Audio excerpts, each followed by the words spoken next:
All right, today I brought in the ex-mob boss, Michael Franzese, to talk about what's going on in Mexico, in Iran, the Epstein Files, and so much more. What's up, man? It's good to see you again. Good to be back. Yeah, last time we had you on the show, we were talking about how you were making $8 million a week in the mob, and that kind of got you locked up, and then it all worked out for your good, found Jesus. And so since then, we've done a lot of stuff together, in the nonprofit side. And so it's good to finally talk again on the podcast. Yeah, good to be back. And we'll be spending more time here in Vegas area because we opened up a plant in Henderson for our pizza. Yeah. So now I'll be going back and forth quite a bit.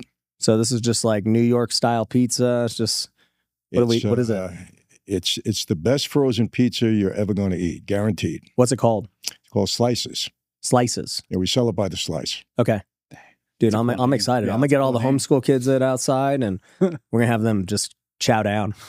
Well, we're going to be talking a lot about it now that the plant is ready, and we're starting to deliver to markets and other places. So you'll hear a lot about it. Yeah, you said you guys can produce like 300,000 slices a day. Yeah. That's crazy. A day. Every product is from Italy. It's all very healthy, and it's just delicious. The way it happened, we were in the franchise business, and then COVID came about.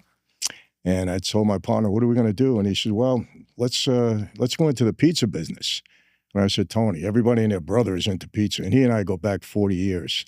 I said, "What are you going to do different?" He said, "Well, let me show you." So he goes to Italy for like 6 months and comes back with this tremendous recipe, all healthy ingredients, and it's been a total hit. Yeah. I mean, it's delicious. I love it. Well, dude, you've been talking a lot lately about all these things going on in the U.S. with Iran and Mexico and, everything else. Let's talk about Mexico first, because that one's interesting, right? The cartel. Mexico usually does nothing to the cartel because it's like they kind of run the country a bit. And then obviously you have a lot of experience in the underground scene. So like what do you think of all that? Well, it kind of hit us hard because we have a condo that we frequent in Puerto Vallarta. Okay. And we always looked at that as being one of the safest places in all of Mexico. Just a really nice tourist, calm town. And, when violence broke out in Puerto Vallarta, we were like stunned, really. Yeah. And, I always get asked, what's the difference between the cartels and the mafia here in America? And there's a huge difference. First of all, we were never in the drug business. There were certain guys doing drugs, but we weren't anywhere near what the cartels did as far as drugs concerned. We weren't, during my era, if we dealt with drugs, we got killed. We weren't allowed to deal with drugs. Oh, wow. So there was no comparison, and we had a lot of control in this country, obviously, but not in the same way that the cartels have control. They're a paramilitary group. I mean, they can wage war with the government. We couldn't do that.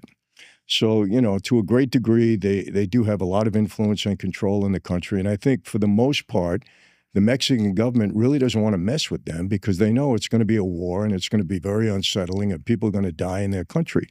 The United States is putting a lot of pressure on them now because the drugs coming into this country. So, I think after they got El Mencho, the cartels wanted to show them, hey, if you continue, this is what's going to happen. And violence broke out all over the country in different cities. Kind of calmed down now.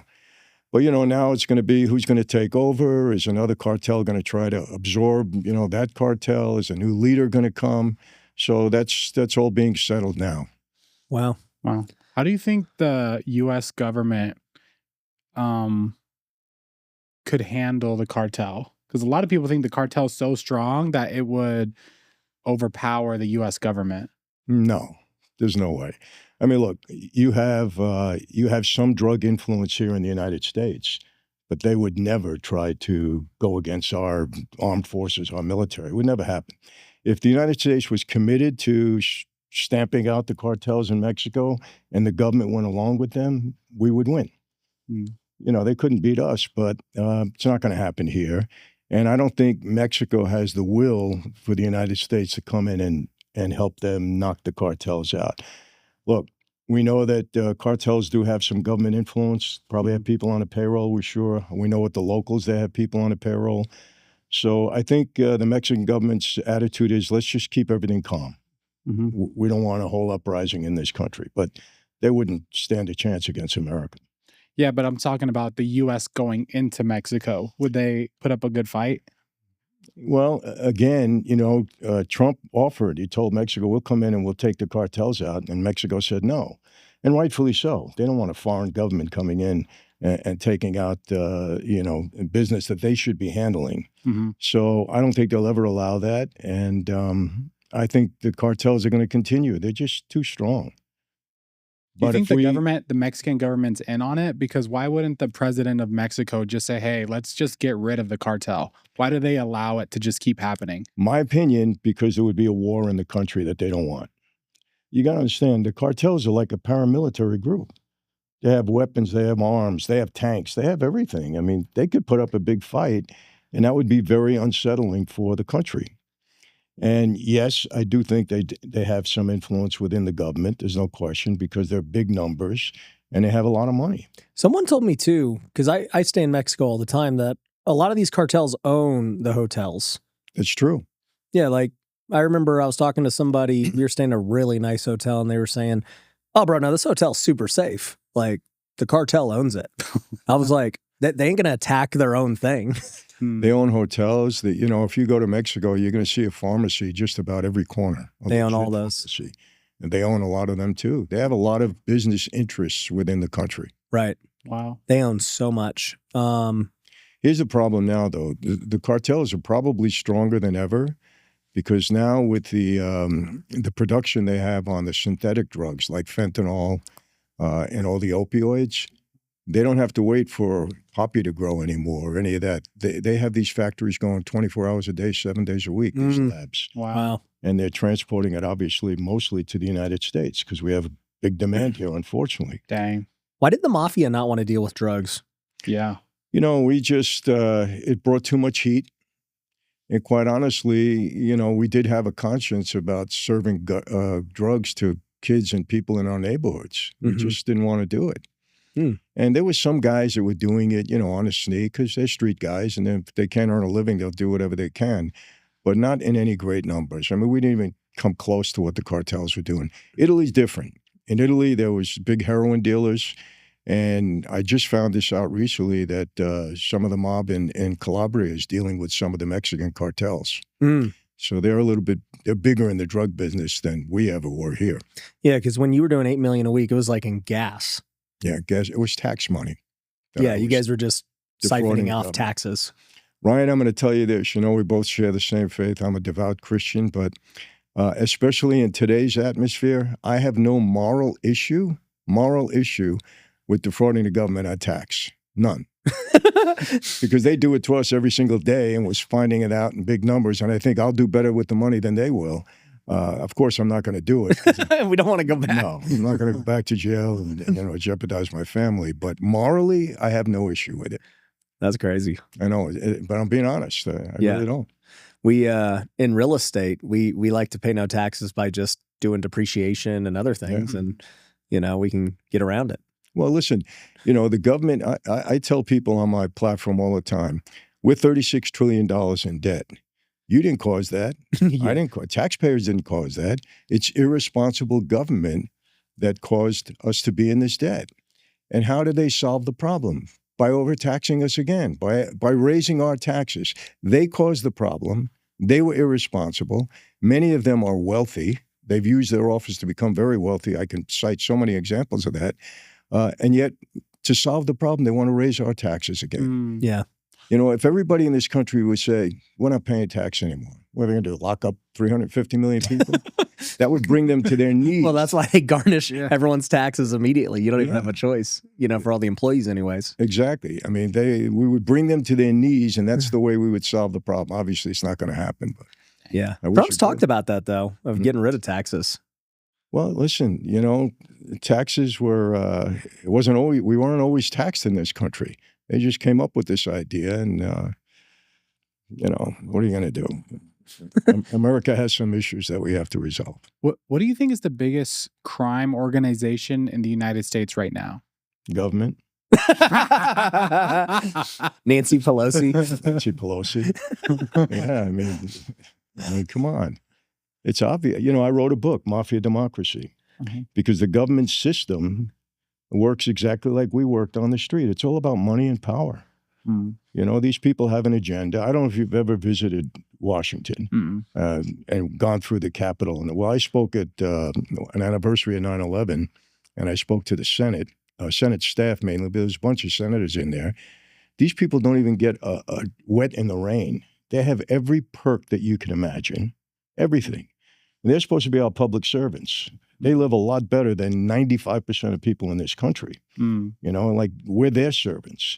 And so they, you know, they love the power and they use their office to become wealthy. You know, Nancy Pelosi is obviously the most obvious example. You know, the woman's a multi-millionaire because she engages in insider trading. We go to jail for that. She does it. She's exempt herself from it. And there's so many other examples. I mean, they come in as blue-collar people that go out as multimillionaires on $175,000 a year salary. So they're doing something. What do you think about at Trump's State of the Union that the Democrats weren't standing for anything? You know, Ryan, I mean, listen, if they come back in power, I might be in trouble because, you know, I'm serious. I've been banging on them because they're such hypocrites. They really are. I mean, how do you know? Everything right now with the Democrats is just designed to get Trump out of office, to get back into power, and then to stay in power. And how do you not stand? I mean, two examples.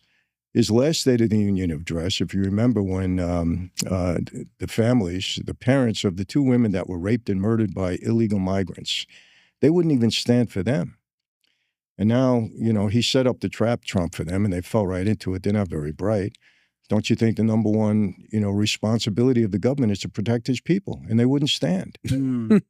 I mean, and the only reason is because they hate Trump so much. They're blinded by it. Yeah, they forget we're all U.S. citizens. Yeah, and they forget their job is to the citizens, not to worry about Trump. But, you know, now, too, they're knocking the war in Iran, and you know, Iranians all over the world are rejoicing to get out of this oppressive administration that they've had there, aside from other things, you know, that terrorist nation. But and they can't even see through that. You know, when I talk about this now, Iran and, you know, praise God, the Iranian people may have a break after almost 50 years of oppression and murder and everything else. They're, you know, the anti-Semites come back, well, how come you didn't say anything about the genocide in Palestine? Which I did. You know, you don't want to see, you know, we don't want to see genocide of any race or nationality anywhere in the world. Nobody wants to see that. But people are just, I don't know. There's so much hatred and anger and divisiveness in this country now that it's, you know, the Lord has to do something about it because it's gotten to a point I've never seen in my whole life. I've never seen anything like this. I've never seen the amount of hatred and vitriol aimed at any one person like I've seen against Trump. It's demonic, in my opinion. Yeah. Wow. Yeah, and it's like, I don't know, even for me, when Biden was president, I'm just like, all right, whatever, you know, like we're all citizens, we're all Americans. I don't think he's doing a good job, but it's all good. You know, like, let's just make the country a better place. And then, you know, I do think that whether it's media or whatever else, it just splits the country in half. And I don't know, it just doesn't have to be that way. No, but it is. And, you know, there was never, I don't remember growing up, you know, I grew up as a Democrat. Why? Because my whole family was a Democrat. Me too. But yeah, but, you know, there wasn't, the Democratic Party back then is not the same as it is today. There wasn't much ideological difference between Democrats and Republicans when I grew up. You know, and so you got it at the table, you shared ideas, nobody was mad at each other, you know, but today, forget it. You know, you're on an opposing side, people hate you for it. And it's so wrong. It really is. And, you know, I don't know how to resolve it. I really don't. I think, you know, God is going to have to exert himself when it comes to this because it's not getting better. So let's talk about this Iran thing. Because a lot of people, even when Venezuela happened, were concerned about, because, like, you know, you said this, the Iranian people and the Venezuelans, like, everywhere are, like, hyped, the majority of them, right? And, you know, a lot of people in the U.S. are concerned about us fighting this war now for years, like, you know, Bush did. What do you think of that? I don't think that's Trump's style. I think Trump is, he's not going to stretch it out. And I think he's either going to win it or, God forbid, he doesn't. But I think he will. I mean, he's already the might of the United States military combined with the might of Israel. And now Saudi Arabia has joined in. France has joined in. I think everybody's starting to join and saying we don't need this Iran anymore, this regime. They're the major sponsor of terrorism throughout the world for the past, almost 50 years. I think he's going to get it done fairly quick. I really do. He said a month, somewhere around there. A month-long war. Yeah. We're just going to get them all out of there. He's going to get them out. I mean, we already won the battle in the air. I mean, that's done. He's already taken out 40 of their people. And I mean, it's amazing.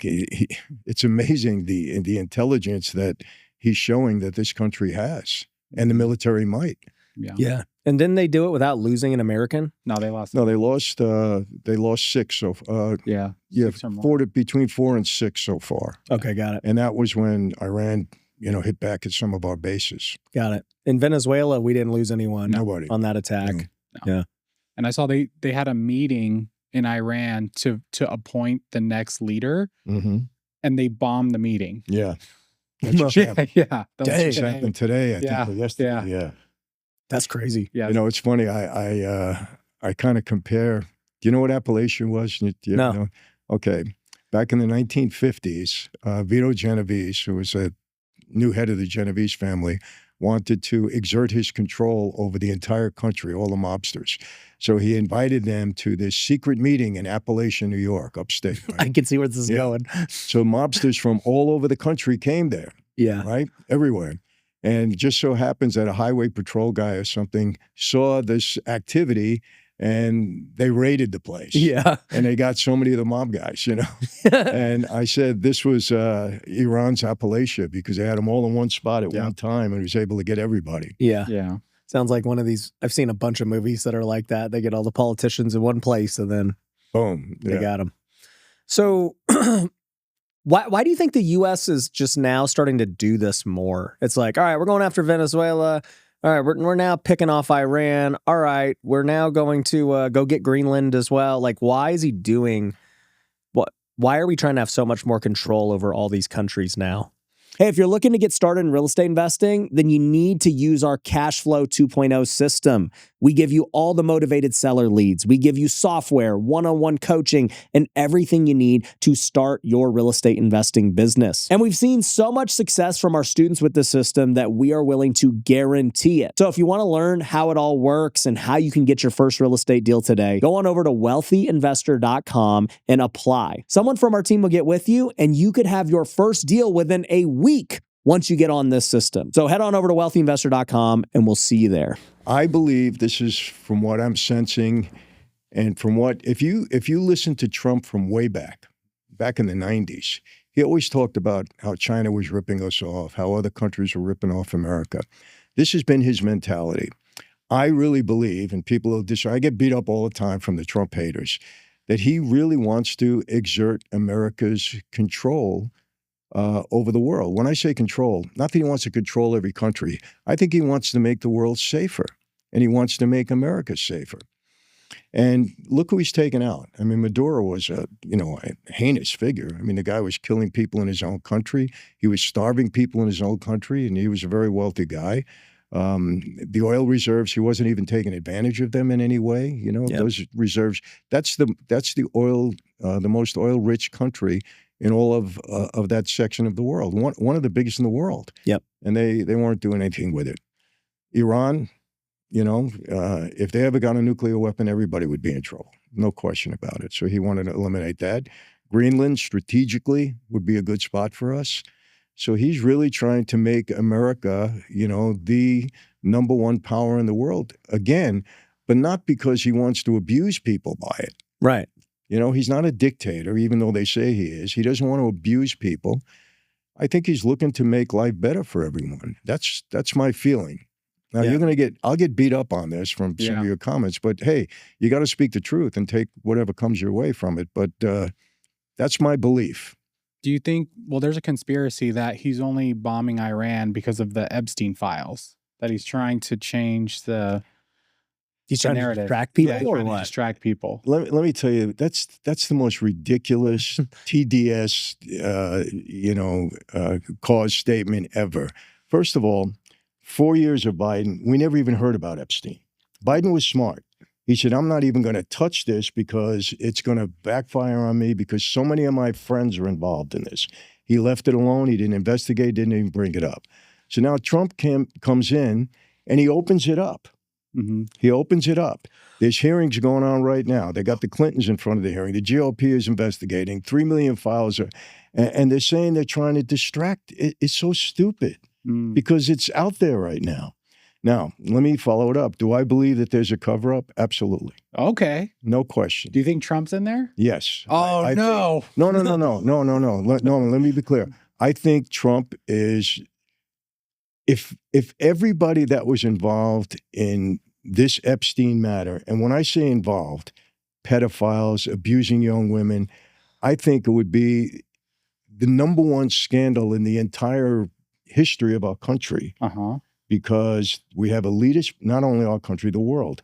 There's elitist people involved in this that were involved with Epstein, no question about it, friends of Trump's, people in power, and something's going to come out. I've been doing an investigation. I don't do anything unless I know it's a fact. Epstein was hooked up with the Rothschilds in a big way. And you know the whole story there. I'm not going to get into it now. I don't know. There was so many elite people involved in this that I even think that, I don't know if you heard the latest, but Clinton practically cleared Trump when he went in for his deposition. And I believe what could have happened backdoor, Trump and Clinton got together and said, hey, I'm not going to bury you. Don't bury me. We got to keep this thing quiet because they all have the same friends. They travel in the same circle. So you think Trump was actually involved in Epstein? Look, I have said this a million times. Pedophilia is the most disgusting, despicable thing that you can think of. Yeah. I would not accuse anybody, even my worst enemy, of being involved in that unless I had evidence. Yeah. And there's no evidence at this point. There's no evidence with Clinton. Clinton was on the plane 27 times. They have pictures of him in a tub with a girl. Doesn't look like she was underage. I still wouldn't say he's a pedophile because we have no evidence of him being a pedophile. And you don't want to accuse anybody of that. I'm not too familiar with the whole Epstein thing. Like, how did he make money and why is everyone so involved with him? Look, Epstein, that's a good question. You know, who was he working for? Was he Mossad? Was he working with the CIA?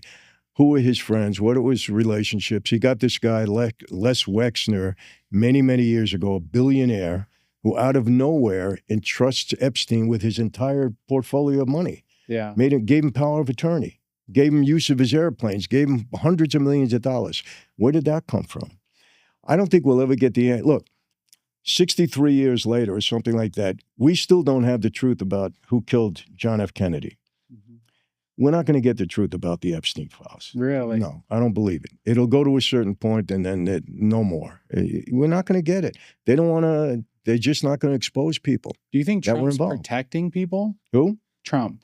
Do you think there's files that could come out that could like ruin more people, but Trump's holding that information? Absolutely. Oh, dang, that sucks. But I think Biden did it too. Yeah, but Biden can't do anything. I think they're just going to classify it as like, you know, classified information. Like it would just be so harmful to the country that it cannot come out. Exactly. And I don't want to, you know, how can I put it? I'm not dumping on Trump by saying that. I'm thinking his hands might be tied. Yeah. There might be, look, there's powers above Trump. And like his hands might be tied. I always hear that. But the commenters would say Israel. It's always it's paid. Israel is behind everything. Yeah, you know, it's always that. But before, I used to always hear like, you know, the president's not really in charge. There's these other people in charge. But I feel like Trump is showing that the president is actually in charge now. He is in charge. There's no question. He's in charge of this country. But when something like this happens, and there's very powerful people like the Rothschilds involved in this. So for those who don't know, who are the Rothschilds? Yeah. I mean, people hear the name of like they're the actual richest family or something like that. They were the richest, most controlling family. I can't get into this too deep because I'm going to be doing a whole thing on it. The richest, most controlling family in the last 200 years. And their influence is worldwide. Mm-hmm. How do they get money? How do they get rich? Well, they were in real estate, you know. I mean, they just got rich so early in the country it was early. that it's just compounded. Yeah. Do you know them? I don't know them, no. Mm. No, I know of them pretty well. They were in New York for a long time. Were they involved in like mafia stuff at all, or that's just too below them? Yeah. They're just like so. They're way above that. Yeah, way above that. So you think they actually control the country? They have tremendous influence. Them and their sphere of influence. Yeah.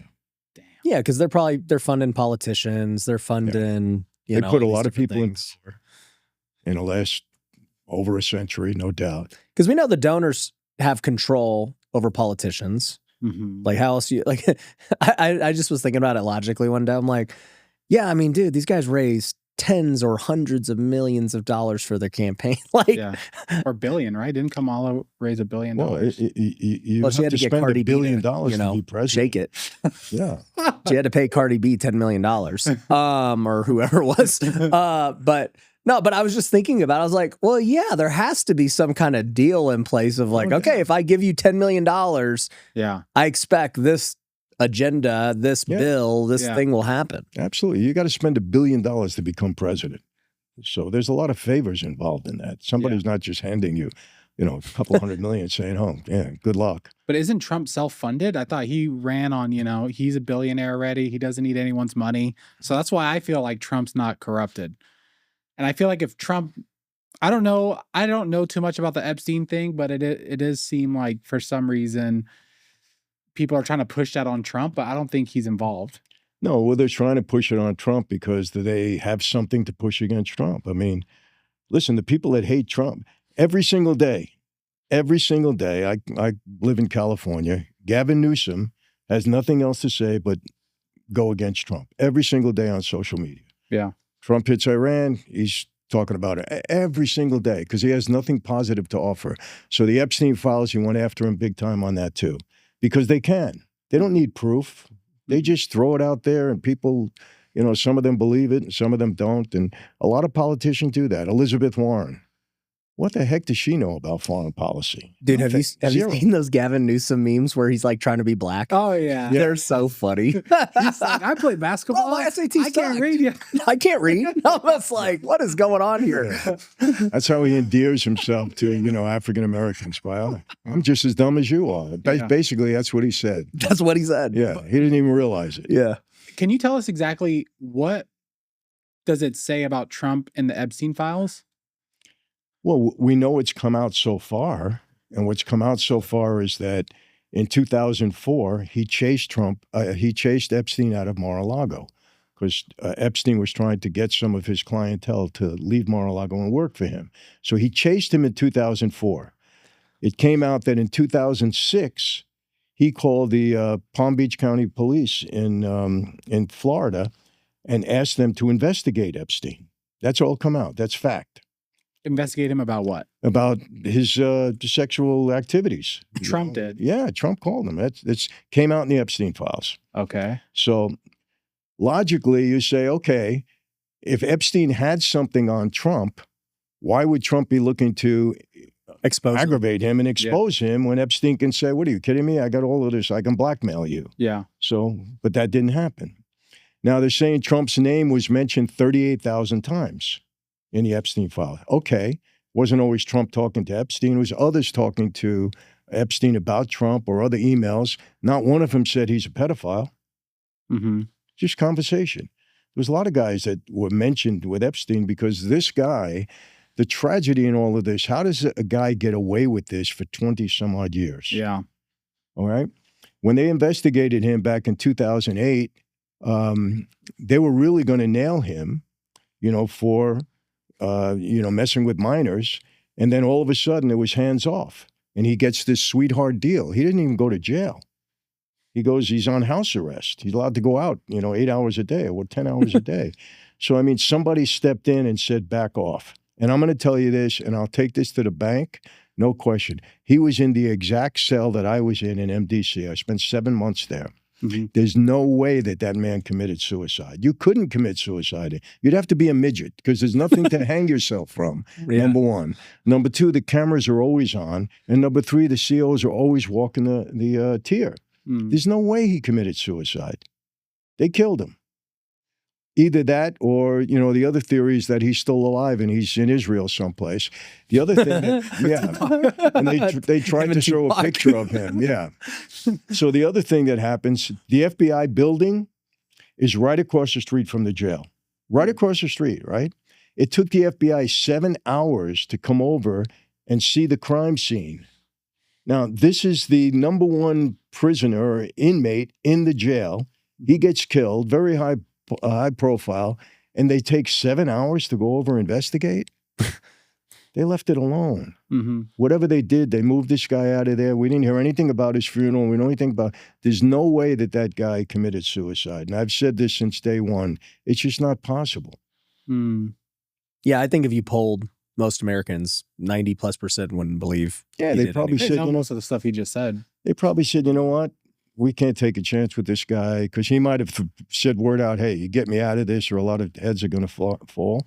And they just killed him. What did, because there's like 3 million files or something. More than that. I think they released 3 million files. Yeah. There's probably like 6 or 9 million files. That's crazy. And, you know, the big stink now is that so much of it was redacted. Got it. But I don't know if you know this too. There was, what's her name? Marjorie Taylor Greene released this. She was on a podcast. And she said that she was one of the ones that were really asking for the release of the files to be unredacted so that we could see all the names. And Trump called her up and was really berating her. He said, what are you doing? What are you doing? And she said to him, this is quote, you could look it up. Mr. President, what are you concerned about? You're not in the files. There's nothing to expose you. And he turned to her and said, yes, but a lot of my friends are. Dang. Yeah. That's what she said. I get it. I've been in, I've done some of these podcasts now over the last 6 years, and I've just seen people come and go and different stuff. It's crazy. Because like, you know, you do business with all these high level people. And what I've just come to realize is like, the more things you're involved in, the more risk you have. And, you know, it doesn't even make you a pedophile. But it's just like you start doing business with these people. So it's like, oh, you did a business deal one time with Epstein. Like, you funded this deal now. And it's like, how are you supposed to know that if you invested with Epstein that it was going to go towards, whatever, right? I agree. I don't think everybody that was involved with him knew exactly what he was doing. Some people did. There's no question. But not everybody. I mean, Clinton said this. You believe it or not, he said, I don't care how many pictures you have me in Epstein. He said, I did not know what he was doing. I did not get involved with him in that way. And that's it. He said, I don't care. I got to tell you something. He's like, I'm just here for the normal age girls. Yeah. Clinton, I don't know. One night, it was many, many years ago, I was just watching late night television and Clinton was on. He was being interviewed by one of the late night hosts. And I was like, this guy is brilliant. He's brilliant. He was one of the most brilliant politicians of our era, really. His command of every issue that they talked about was amazing. And now the way he handled this deposition, the guy is brilliant. I mean, he came out of there clean. Oh, really? Yeah, and he 27 times on the plane, how many visits to the island. They got him in a hot tub with a young girl next to him. I'm not saying she was underage. I'm not saying that because they blotted her picture out. It didn't seem underage. And he walked out of there like clean. And he also said there, he said, listen, I've heard a lot. I've talked with Trump. I've heard a lot of people talk about Trump. Nobody has ever accused Trump, to my knowledge, of being involved with an underage girl. Clinton said it. What did it say about Clinton and Bill Gates? Because they were like always the big two. Yeah, why were they there? Well, Gates has got some exposure. There's no question about it. His wife left him. I know. Like that was the most obvious his relationship with Epstein. Right. Oh, wow. Yeah. And I think if a lot of stuff, if they get the unredacted files about Gates, I think he's in trouble.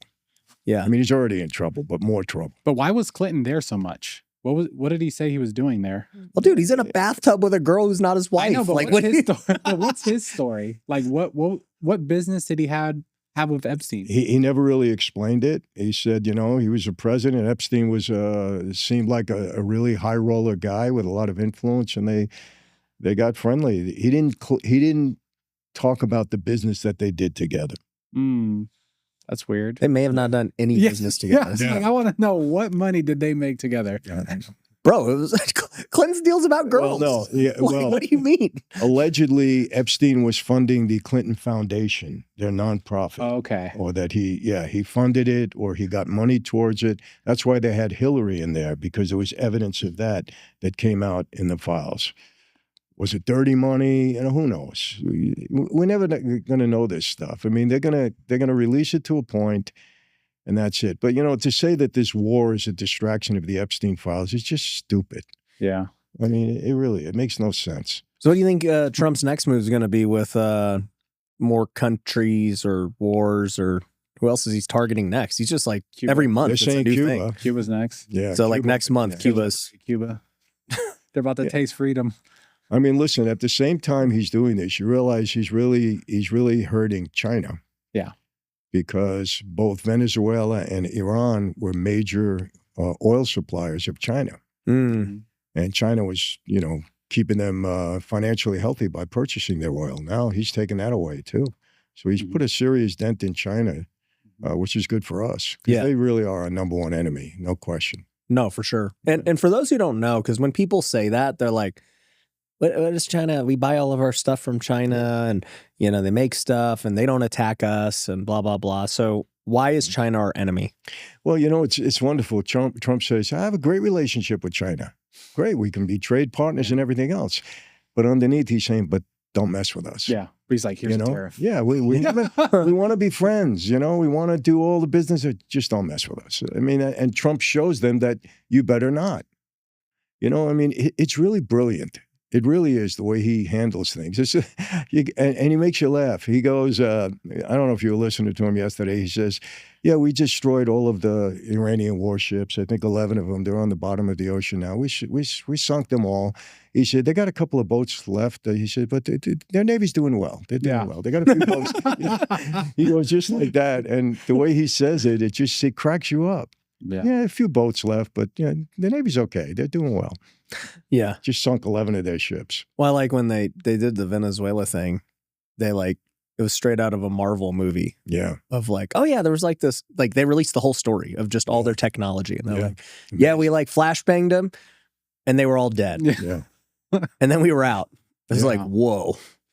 Well, even now, he said, for those left in the Iranian regime, he says, if you surrender now, nobody's going to hurt you. He said, but if you don't, I'm giving you a chance, you're all going to die. Dang. Just like that. Do you think Trump is doing a good job as a Christian president? Listen, I don't ever, judge somebody's faith. I mean, I do believe, my pastor, Greg Laurie, has had conversations with Trump. He believes it's legit. I'm not going to judge his faith, but, he still has to run the country. So what does he do? Listen, God was a wartime God during the Old Testament. We got to remember that. I mean, wars happened. And I think, look, Trump has done some major things in that regard. Only 2 genders, all right? Took the feds out of the abortion business, and I hate to say it that way, but did that. Very Christian. Gender-affirming surgery, out.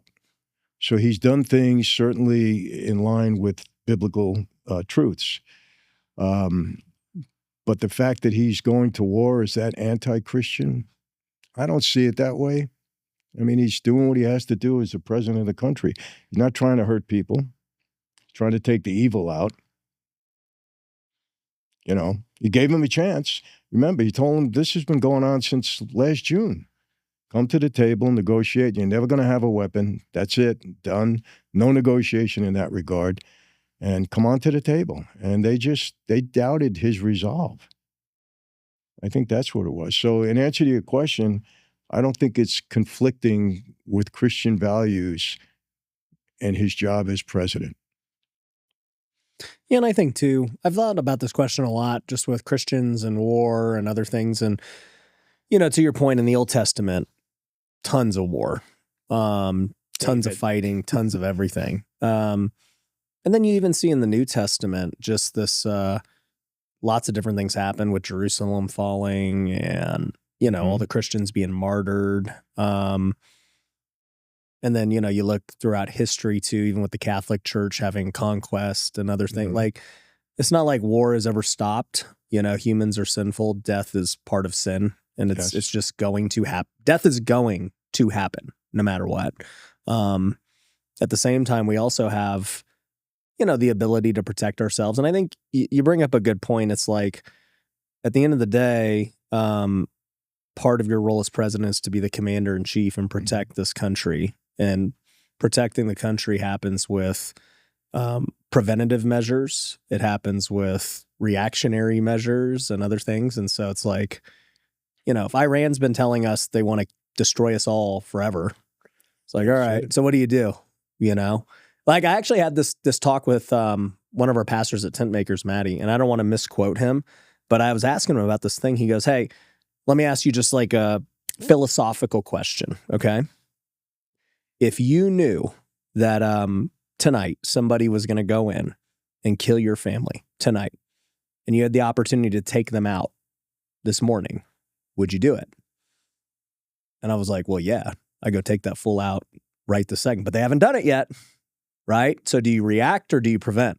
And that's basically the dilemma, because you know their intent. You have all the evidence. You have all the, you know, intelligence that they're going to go do this thing. So do you just take them out right then and there before they do it?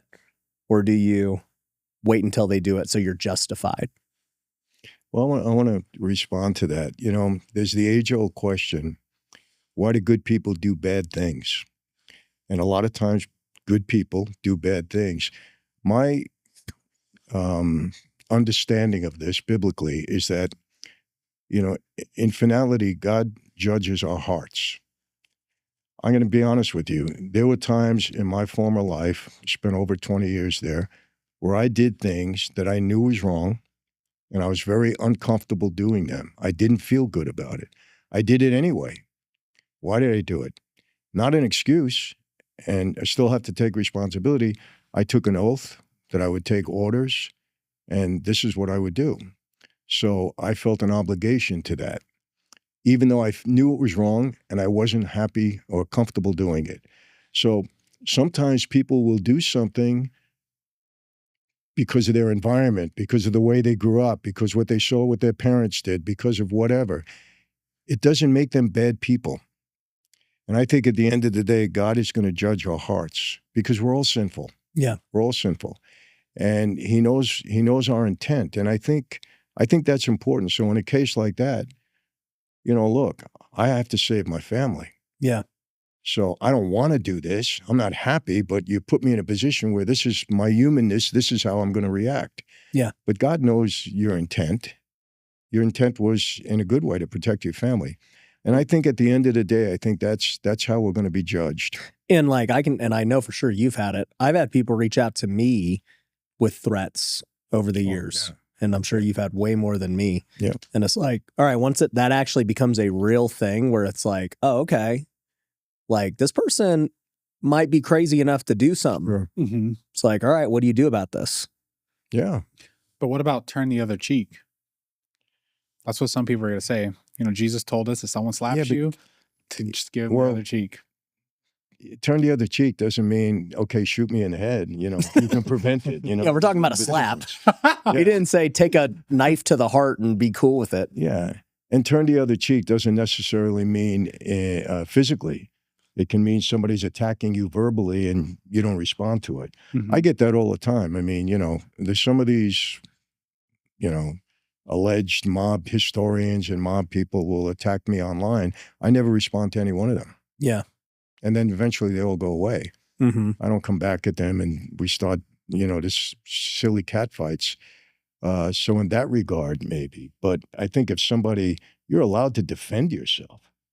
Yeah. I mean, if somebody's attacking you physically, you don't just stand and say, okay, go ahead, do it.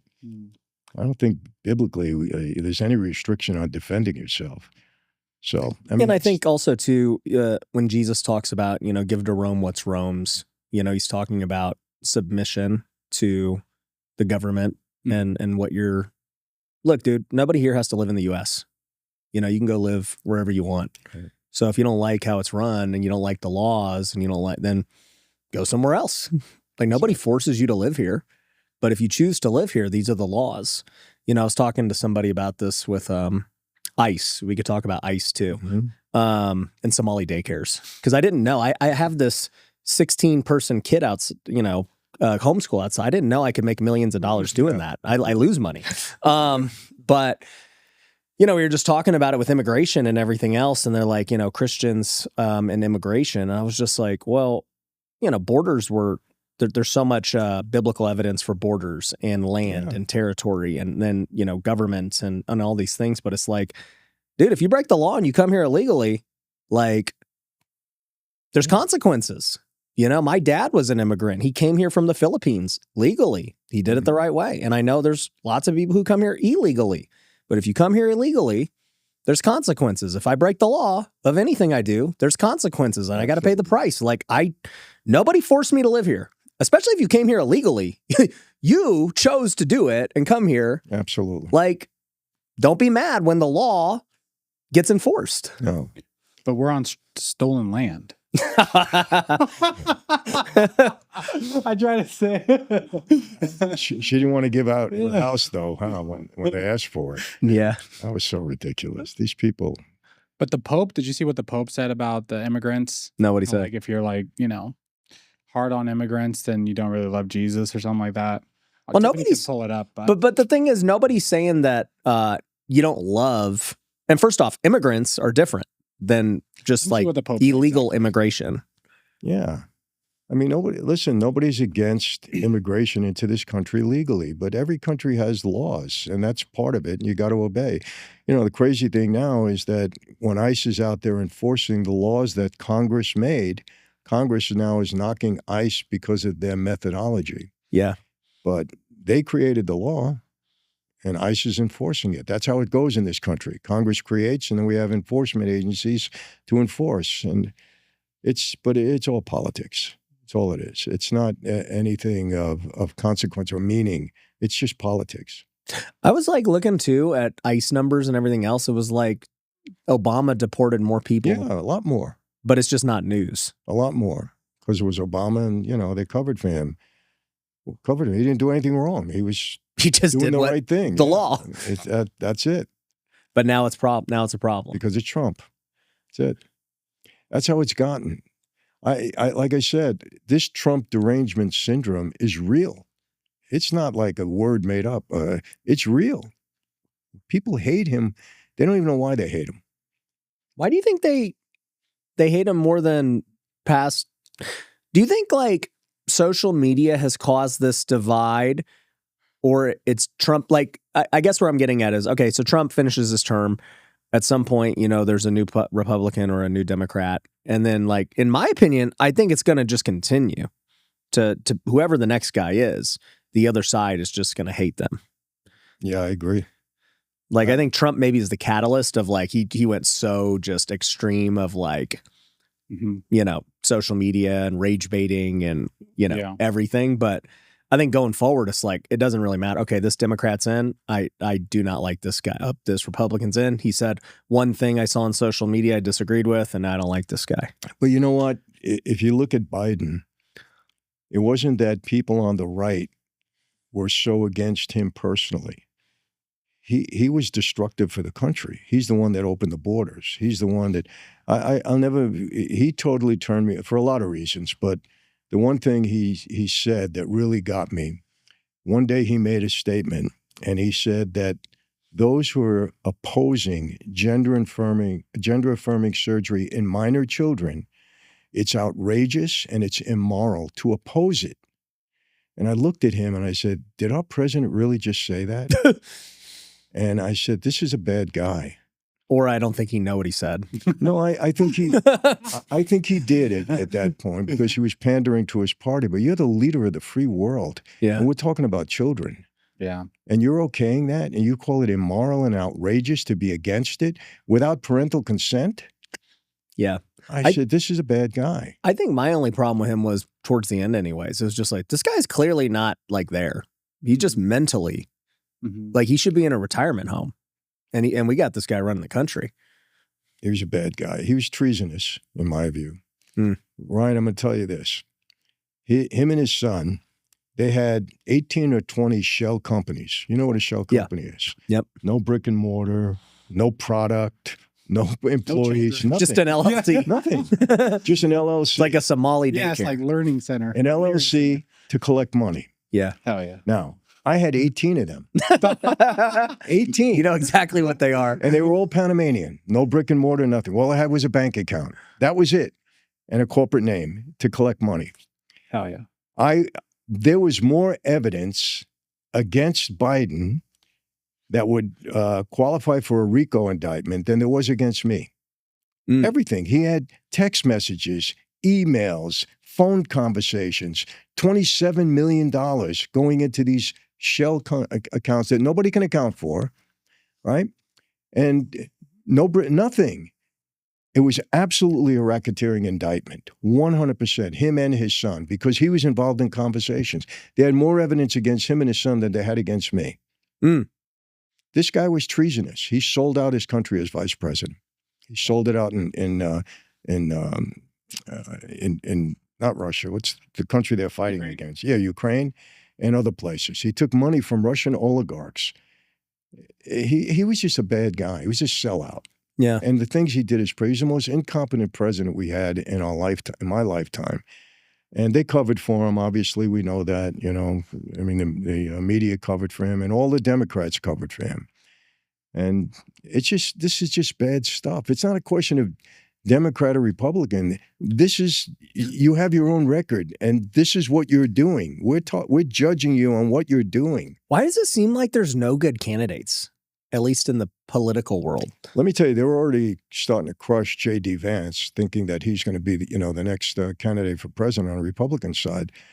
You know, I think a lot of good people just don't want to run. They don't want to be in politics. No. I mean, first of all, you need $1 billion to run for the presidency. Yeah. It's a lot of money you got to. Now you're also taking favors and influence from the billion. Yeah. And good people say, what do we need this for? Yeah, because like I look at it and I'm like, okay, Gavin Newsom's the number one candidate. Gavin and Kamala are your top candidates. Yeah. This is like terrible. Yeah. How are these two the top candidates out of it? There's got to be somebody that's better. Do you think Gavin Newsom can win? God, I hope not. Yeah, and you live in California. Oh, you live in Cali? Yeah. He is the worst governor of that state we ever had. I left.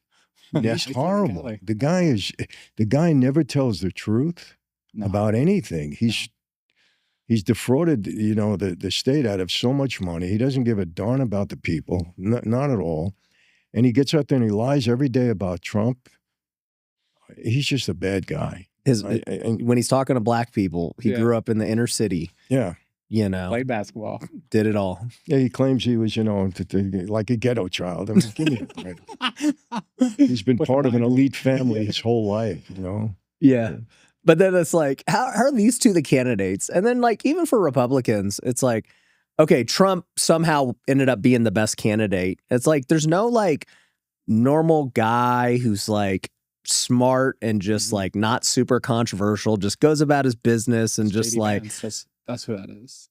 Maybe we'll see. Yeah. For me right now, I'm looking at a successor already. I really like Rubio. I really like him. He seems like, he seems like a good, well-rounded, not super controversial guy. He'd be the first Hispanic president, right? He's come a long way since he tried to run for president in 2016. He's polished himself. He just seems like a good person. Again, my pastor knows him and said, "Oh, really? Yeah, really has a lot of good things to say about him." Yeah, I like him. I just like the way he carries himself and what comes out of his mouth. As we wrap up here, what's your predictions for the coming years with our country then? What do you think is going to happen with just everything that we're talking about? How do you think this all ends up playing out? It's funny. I am an extremely optimistic guy. I always think that, things are going to turn out, we can handle it. And if it doesn't turn out, we'll figure out a way to get around it, no problem. My wife is just the opposite. She's very pessimistic. See, that's me and him. Yeah. But we've been married 40 years, so I'm going through this with her. But she has an optimistic view for the country, and I'm more pessimistic. Oh, interesting. Yeah. Okay. Because I think I don't know. I've just, the division is something that I've just never seen. And I'll tell you this, and you know this, Ryan, we probably profit well on social media. Yep. Because the brand and it helps what we're doing, tremendously. But if somebody would say today, tomorrow, all social media is over with, I would vote. I would say, let's do it. I think there's more destruction coming out of it than good. There's more misinformation, false information, propaganda that people buy into, and it's really terrible. And I'm really into watching that. It's really bad. So I think that's going to continue to fuel the division in this country. I think maybe a revolution, maybe another major war, a catastrophe to try to bring the country together, God forbid another 9/11, something like that. I don't know. It's so far apart. I've never seen anything like this before. I think Trump was, I don't want to use the word savior for Trump, but I think that God allowed Trump to become president to help us out. If Kamala Harris would have got in, America would have been done. It would have been finished. I really believe that with all my, I'm not just saying it. This is not politics, just my observation. I think we would have been finished. Do you get a lot of hate for your political views? Yeah. Oh, okay, because I was like, man, you talk so freely. I have to bite my tongue half of the time because I would say this: I get 90% positive. I get 10% hate. I mean, hate. Well, the people who don't like you don't watch you. Yeah, hate. I mean, they still do watch. Some do. I mean, all I hear. But we call them the undercover fans. All I hear lately is that, I'm collecting $7,000 from Israel because I support them. And that what's your bank? And then I'm search Israel. What shell company is it going into? Yeah. That's the new thing. Oh, you must be collecting your $7,000 from Israel. And then I get a lot because I support Trump's policy. And I keep telling people, I support Trump's policies. We don't go out to dinner. We're not neighbors. We're not friends. We have no business together. I support his policies, but people can't register. They can't register that. I guess before we wrap up, can we talk about business? Like, what opportunities do you see in business right now in 2026? Besides Israel sponsorship, the Israel Pizza Company. Well, listen, I see positives and negatives. Obviously, in the field of AI, there's tremendous possibilities. Number one, in the tech world, tremendous possibilities. I'm in the pizza and the wine business, and we're doing extremely well. We're heading towards exit on both companies. Oh, let's go. That was always our first. We're going to do what we need to do to get there, but it's moving along in the right direction. Look, there's always opportunity. Always opportunity. I think AI is good and bad because we're going to see a lot of people unemployed. Mm-hmm. There's no question. The labor force is going to suffer, I think, in a big way. But, I don't have a pessimistic view of business at all. Yeah. I'm very optimistic when it comes to that. For people that are innovative and want to work hard. On your when you interview people and stuff, you should have your wine and a slice of pizza. Well, the pizza's coming. The wine is always there. Okay, perfect. Like Logan Paul and Prime, And by the way, I've had to explain to Christians that get mad at me. Oh, you're producing wine is alcoholic and you're a phony Christian and all that. I said, okay, let me remind you, Jesus' first miracle was turning water into wine at a wedding that wine was being served at. Yeah. So he might have drank the wine. I don't know if he did, but he was certainly around people drinking it. And he wasn't condemning every one of them. And there's a lot of things. For sure. Well, they also had the Eucharist, and he's drinking. He's like, the wine. I went to a Greek Orthodox church, and after they have fellowship, and they take shots of liquor. Yeah. After church. Well, people say to me, but drunkenness is a sin. I said, I know. And so is gluttony. You still have to eat. You don't eat to excess and destroy the temple of your soul. You don't do that. But you still eat. You still got to eat. What kind of Christian are you? What denomination are you? Non-denominational. Evangelical. He's Protestant. Got it. You're a Protestant. Yeah. Got it. Yeah. I want to say one thing about Israel I think is important because a lot of people try to say that the Jews are not God's chosen people. And biblically, there's no question that the Jews are God's chosen people. And I get hammered for that. But I also tell them, you don't know your history. I'm not saying Jews right or wrong. You don't defend the Jews right or wrong. God punished the Jews many, many times, especially in the Old Testament, many times. But that doesn't take away from the fact that they are his chosen people. It's just not Jews right or wrong. If the Jews were committing genocide in Palestine, I would be against that. There's no question. But you can't argue with the fact that the Jews are God's chosen people biblically. I've said it many times. So I get hit up for that all the time. Do you agree with that, Ryan? Do you believe they're still God's chosen people? He didn't change that. He didn't change that. And I know the Jews persecuted Jesus. Okay, I get that. But until I see evidence biblically that they're not his chosen people, I'd have to say. But again, it's not the Jews right or wrong. Remember, Jesus was a Jew. Mm-hmm. It's not the Jews right or wrong. You condemn them the same you condemn any other person or nationality or ethnicity. But for some reason, God has a place for them. What that is, ultimately, I don't know. Yeah, so this view would be, to answer your question, Brian, like dispensationalism, I think they call it, where essentially, like, as Christians, we believe that the only way to God the Father today, now that Jesus has sacrificed himself, is through Jesus, 100%. right? And a dispensationalist would say, well, God still has some kind of plan for the Jews, even if they don't accept Jesus. Now, I don't believe that. I believe that we're in the new covenant now. The old covenant was the Jews. And even to become a Jew, people don't realize this too. People think that being a Jew was a pure just cultural thing. Like you were either born into it or not. It's like, no, there's tons of people who became part of the Jewish community, even though they weren't ethnic Jews, and they became saved through faith.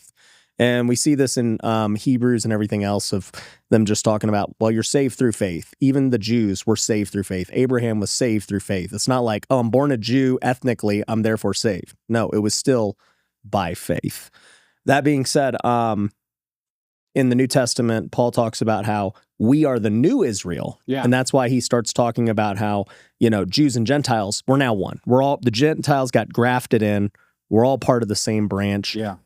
And so I would just say we're all part of Israel now, as far as the new Israel as Christians. Christians are the new Israel. And it's not that, and this is why, I forget what verse it is, but he's like, whether Jew or Gentile, whether slave or free, it doesn't matter. Everyone has access to salvation now. Yeah. Yes. And to further that, what exactly did God mean when he said the Jews are his chosen people? Does that mean that they don't have to accept Christ to get into heaven? I'm not saying that. I don't know what he meant by saying, okay, you're my chosen people forever. Yeah.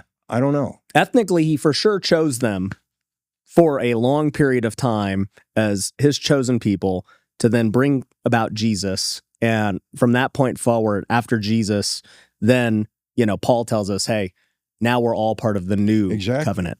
So what does it exactly does it mean? It doesn't mean that they go straight to heaven no matter what they do. No, but nobody's saying that. But you have to admit that biblically they are his chosen people. What does that mean in God's, wisdom? I don't know. And what does it mean today is another question, Then wouldn't your stance be that we are the new Jews? Well, I just said that. New Israel. Anyone who believes in Jesus is part of the new Israel. Yeah. We've been grafted in. Over there, so then the Jews currently over there are not, if they believe in Jesus. If they believe in Jesus. They are ethnic Jews. But you got to remember, like, the way that the Bible teaches is that the new Israel is part of the new covenant, which is basically a Christian. So whether a Jew's a Christian or a Gentile's a Christian, it doesn't really matter. A Christian is what matters. Yeah, I think Ryan's interpretation is the way it is. Do you remember like Matthew 21, like 43? What does it say? Says, on this account I say to you that the kingdom of God shall be taken away from you, and it shall be given to a nation producing fruits of it. But I don't know. I'd have to see the whole context. Yeah, you have to see the whole context. Yeah. But Yeah. I was interested to see if you thought that, the current Israel is still the Israel from the Bible, or are we the new Israel? Well, I don't know if what I said now, if they're going to give me $7,000, but Yeah. You just messed up his spot. yeah, dude, free. Yeah, but, I don't know how we're going to fund this podcast. Again, and I try to explain to people, I'm not saying the Jew's right or wrong. I don't know in his infinite wisdom what that exactly means or what it will mean for them in all of eternity. I don't know. Why do you think we're so close with the Jews in the U.S.? or not the Jews, but Israel. Because they have so much influence in this. I mean, look, the Jews have made an impact in this country in a big way. You know, you got to give them credit for that. You know, people knock them for that, but you know, look, I have a lot of Jewish friends, and you know, the way they grow up and the way they're brought up, and you know, the way they've succeeded. I mean, it was the Jews that built Hollywood, huge industry like that, and they have influence in a lot of different areas. So, well, I guess I meant Israel, the nation, not Jewish people in America. Well, mainly because they're our only ally. They were in the Middle East. Mm-hmm. They're a democratic nation, and we just got together and stayed that way. You know. Yeah, we've been very supportive of them for that reason. But you know, we'll see what happens. I mean, this is going to be very interesting over the next couple of weeks, months, whatever, with the Middle East. Let me tell you something. If Trump somehow brings peace to the Middle East, I mean, major worldwide historical accomplishment. Yeah. I guess, can we talk about faith before we wrap up, or we got to go? What time is it? Oh, I got about 5 minutes. Okay. So how does faith play a role in your life right now? Well, it's everything to me because, listen, the bottom line is this. When you become a Christian, it's all about your relationship with Jesus. And a lot of people say to me, Michael, it's so hard to be a Christian. I said, no, it's not. You got it wrong. Being a Christian means developing your relationship with Jesus. If you develop your relationship with Jesus, then your transformation comes from the inside out because you develop this Jesus conscience where anything that you're going to do, he becomes that part of you that you can judge immediately if it's right or wrong. And then you make a decision whether you're going to do it or not. So things that were important to you at one point are not important to you now. Things that you really craved at one point, those desires become less because of your relationship with Jesus. That's why as Christians, our main responsibility, I think, our main preaching or sharing of the gospel is to develop that relationship with Jesus. Now, how do you do that? By being around godly people, by reading your Bible quite often, and just surrounding yourself with the right element, I believe. Because my transformation came from the inside out. I was blessed to be able to spend almost 3 years in solitary confinement and realizing that I had to make changes in my life if I was going to survive and take care of my family. And fortunately, it was a Bible that change came about. So, I mean, listen, you know, there's this old saying, you could take the boy out of Brooklyn, you can't take Brooklyn out of the boy. So do I still have impulses and things, and maybe something happens and I want to react the old way? Yes. But normally I won't do it because then the Jesus conscience comes up and I think for a minute and I say, should I be doing this? And that's how it works. It's all about Christianity is summed up by relationship with Jesus. Yeah. That's it. Were your parents Christian? No. I mean, we grew up Catholic, but they weren't observing Catholics, you know. Got it. Yeah. And I mean, Paul talks about that too, with just the flesh is always fighting, you know, the spirit. And I mean, that's kind of like what that statement represents. It's like, yeah, I mean, I was born of this flesh and I have my experiences and my past and, you know, everything that, you know, I've done to this point in my flesh, but now I have this new spirit inside of me, the Holy Spirit, who is transforming me from the inside out, and my actions are changing, my convictions are changing, my desires are changing, but that doesn't mean the flesh still doesn't get triggered. Mm-hmm. It just means instead of just reacting from a fleshly standpoint, I now like have this conviction and this check of like, oh, yeah, I mean, I'm not going to do that. Yeah. And I do believe you can't continue in a pattern of sinful behavior when you have a relationship with Jesus. I mean, it might go for a time because you're battling the flesh, but it's going to change. Yeah. How do you balance, I guess, business and faith, right? Because in the Bible, it talks about it's easier for a camel to go through the eye of a needle than a rich person to enter the kingdom. It became easy for me because there was one point in time when I was making, you know, a couple of $1 million a week when that was important to me. You know, I wanted to make, somebody once said to me, I'm 4 or 5 years into my 8-year run in the gas business and I made a lot of money. And somebody came to me and said, Michael, you know, why don't you stop? You know, you got all the money that you're going to need. And I looked at him and I said, hey, you get as much time for $1 million as you do for $1 billion. So I may as well keep going. You know, I'm already into it. but I don't have that desire anymore. I found out that money is comfort, money is peace of mind, and money is something that you help others with. That's how I really believe. I can honestly say this. I was never greedy with money. I always shared my wealth, and I always made people around me earn money. It's one of the reasons I believe I'm still alive, because I didn't have a lot of hatred on me, because the people I had around me always earned well. And I think God blessed that and honored me with that. So now I realize, I'm going to sell my both companies. God willing, we're going to make a lot of money. Okay, I'm not looking to buy another building. I don't want to get into another business. I don't need a yacht. I don't need any of that. I want to be comfortable, and I want to help the people around me, set my family up. And I've kind of always had, in the last several years, I've had that feeling. So it doesn't conflict with business with me anymore. I don't do anything that's unethical. Why? I mean, I try to treat my partners right. I give people the benefit of the doubt. I have partners that I have to manage them. I have to say that. I have two different personalities in two businesses that I'm with, and I've got to manage them in different ways, but we get along great, and we try to do things the right way. And, you don't violate your ethics. Yeah, I love it. With those two businesses, where can people get them? Well, we have, with our wine company, it's franzesewine.com, and we're all over social media. You can see us. With our pizza company, we're just starting now to bring our product into the all the stores and everything else. Yeah. You got vending machines, you said, too? We have vending machines. Believe it or not, and the pizza comes out of the vending machine like it came out of an oven. It's amazing. And so we got vending machines. We're going into all the major markets now where my wine is already in. We're on all the big stores. And then we have a direct-to-consumer business that we're starting also with pizza. We have a big one with wine, and now we're following up with pizza. Cool. So you'll hear about us quite a bit in the next couple of months for sure. There we go. Well, guys, you heard it here first. Anyways, always good seeing you, bro. Appreciate you coming on, making a quick stop. Guys, if you like this episode, we'll play the next episode here of that we did talking about his journey with the gas companies and, everything else with his story. So go check that one out, and we'll see you on the next episode. Peace.